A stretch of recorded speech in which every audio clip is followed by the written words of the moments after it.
Discurso de Fernández, mentiras y promesas para ocultar el ajuste y entrega al FMI.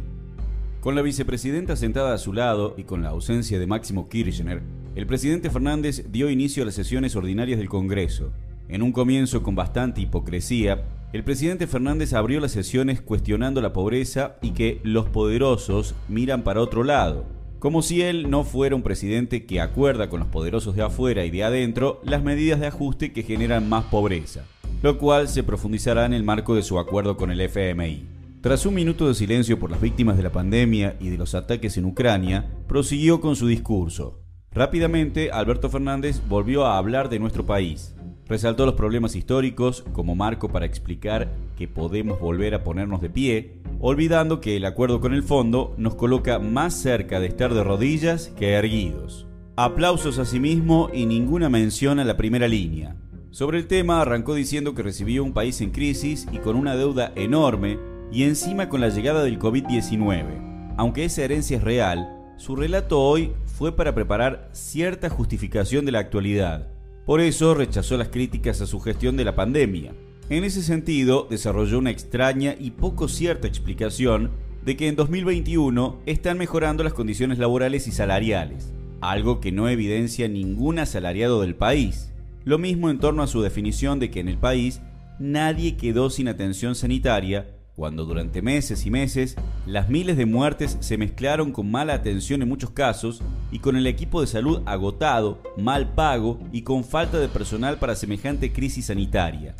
En torno a la vacunación, que hoy presenta como un avance, Fernández obvió decir que durante muchos meses faltaron en cantidad y que en ese periodo permitió que se vayan del país las que se producían en laboratorios locales, como denunciamos en su momento desde el Frente de Izquierda Unidad. La solución a la inflación te la debo. Seguidamente Fernández se refirió a la inflación presentándola como un gran mal que tenemos. Lo que no hizo es decir cómo va a frenarla, algo que viene fracasando en su gestión, como también fracasó en el macrismo anteriormente. A renglón seguido, el presidente defendió la intervención del Estado, en obvia crítica a los sectores que desde Juntos por el Cambio rechazan esos mecanismos de intervención. Igualmente, bajo su presidencia, el Estado viene estando muy ausente en materia de ayuda social, de mejoras presupuestarias en áreas sensibles y en planes reales de empleo, vivienda y otras necesidades sociales. Un país de fantasía. Fernández detalló a continuación el crecimiento económico, indicando e intentando demostrar saltos muy grandes en producción de diferentes rubros. Lo que no dice es que ese crecimiento no lo disfrutaron las millones de familias trabajadoras que siguen o sin trabajo digno, o con salarios bajos o con alta precarización. Mientras las grandes patronales sí que aprovecharon este tiempo para ganar, incluso en medio de la pandemia, donde, entre otras cosas, recibieron subsidios del Estado que ahí sí estuvo presente en favor de los que más tienen.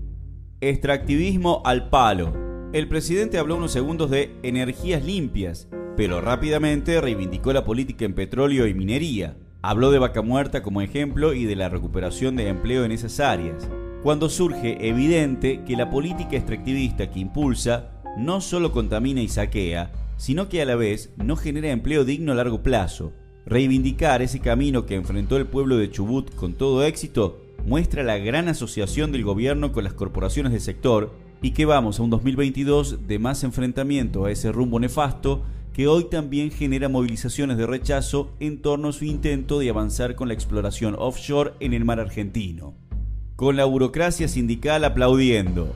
Desde las gradas del Congreso, la vieja burocracia sindical cegetista escuchó atentamente cómo Fernández habló de la recuperación laboral y salarial.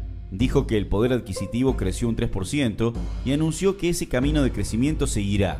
Esconde Fernández que el salario viene perdiendo año a año y que en las convenciones colectivas que en su discurso reivindicó, el gobierno y la burocracia hacen de cómplices de las grandes patronales aceptando aumentos a la baja. Habló también de la economía popular y de la necesidad de generar trabajo genuino. Pero no hay planes así y a la vez, en lugar de dar la asistencia social que dijo que seguirá, su ministro de Desarrollo Social anunció que no habrá nuevas altas. Es decir, avisó que hay ajuste. La inclusión que planea para miles de desempleados es acordar con sectores patronales que trabajen, en algunos casos, con salarios magros pagados mayormente por el Estado y mínimamente por los empresarios.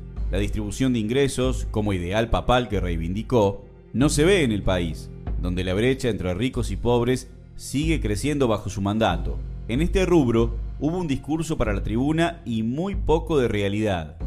Con críticas a la oposición, el presidente Alberto Fernández salió al cruce de la polarización política y la falta de acuerdo y le pegó a la oposición de Juntos por el Cambio por no votar el presupuesto 2022, recordando que lo mismo le hicieron a Cristina en 2010. Lo que no dice es que ese presupuesto era claramente de ajuste y preparatorio del acuerdo que pide el FMI, era funcional a una nueva entrega. Juntos por el Cambio no lo votó por maniobra política, porque gobernando ha tenido presupuestos iguales y peores, a diferencia del Frente de Izquierda Unidad, que lo rechazó en apoyo a las necesidades de los trabajadores y sectores populares. La deuda y la entrega al FMI. Siguiendo con la crítica a la oposición, arrancó el tema deuda externa, donde expresó que los acuerdos del macrismo de 2018 eran impagables, y a la vez explicó que ordenó renegociar esa deuda. Es decir, nos explicó su propia incoherencia. Critica una deuda ilegal tomada, pero va a pagarla, según sus palabras, con el crecimiento del país.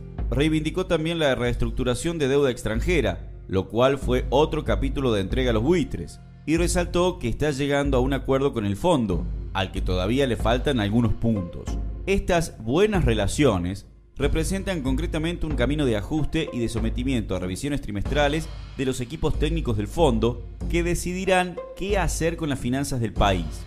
Lo que sí tuvo que decir Fernández es que el acuerdo no resuelve el problema de la deuda externa, es decir, vamos a años de pagar y seguir debiendo, extendiendo este mecanismo de sometimiento. Después de esto, intentó convencer sobre algo imposible, que a la vez del acuerdo habrá respuestas a las necesidades sociales. Negó que se cambie la edad jubilatoria, pero reafirmó que quien quiera puede seguir trabajando, dejando de lado que con las jubilaciones de menos de 30.000 pesos que su gobierno le da al 70% de nuestros viejos, no se trata de querer, sino de prácticamente obligar a miles de jubilados a tener que seguir trabajando para poder comer. Sobre la deuda también negó tarifazos y habló de aumentos, en principio, solo para el 10% más rico, aunque toda la negociación en marcha ya habla de aumentos superiores y sobre más capas de la población. En su afán de negar temas sensibles que no incomoden a sus socios internos, también negó reformas laborales, olvidando que las mismas ya se están debatiendo entre patronales y la burocracia sindical. Al límite del cinismo, Fernández recordó que no quiere un país con ajuste, que es precisamente lo que viene haciendo desde que asumió como presidente, donde recortó presupuesto y solo en 2021 le pagó al FMI más de 5.000 millones de dólares. Esa es la verdad fuera del discurso presidencial, en el cual también dijo, insólitamente, que el acuerdo con el fondo no doblega nuestra soberanía. Las diputadas y diputados del Frente de Izquierda Unidad fueron los únicos en sacar carteles contra el acuerdo con el fondo, mientras el resto, mayoritariamente, se prepara para aprobarlo cuando se trata en el Congreso.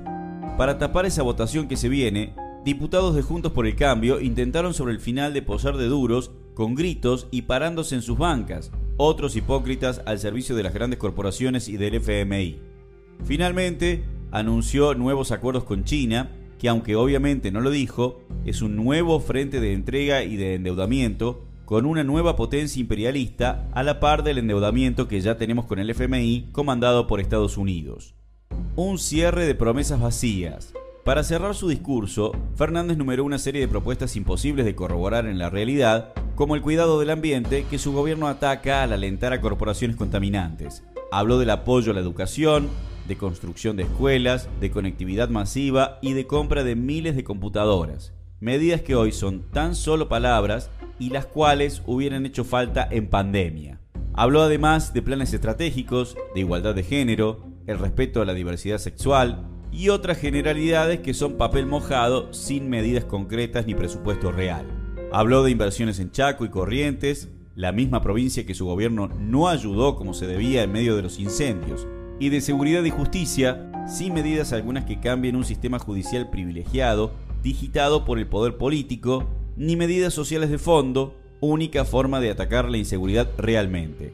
Dijo también que quiere un acuerdo social y escuchar a todos los sectores, olvidando decir que su escucha es poco real, cuando desoye la opinión de mayorías sociales que se expresan de diferentes formas, por ejemplo, en defensa del mar argentino.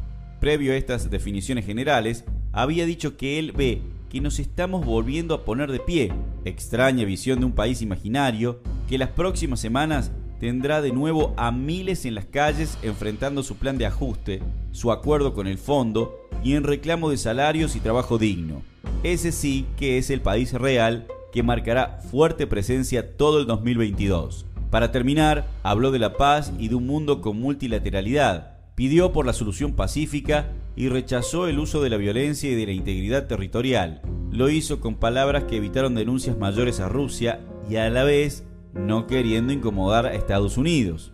Hizo equilibrio en las diferentes posiciones que existen en el frente de todos ante la atenta mirada de su vicepresidenta. Finalmente, utilizó el tema Malvinas para buscar algunos aplausos. En la realidad, nada hace tampoco por este tema. En resumidas cuentas, el discurso de inicio de sesiones estuvo recorrido por una mirada hacia atrás que intentó mostrar un país genial y por promesas generales hacia adelante y por dar la idea de algo imposible, que no hay ajuste ni habrá sometimiento al fondo.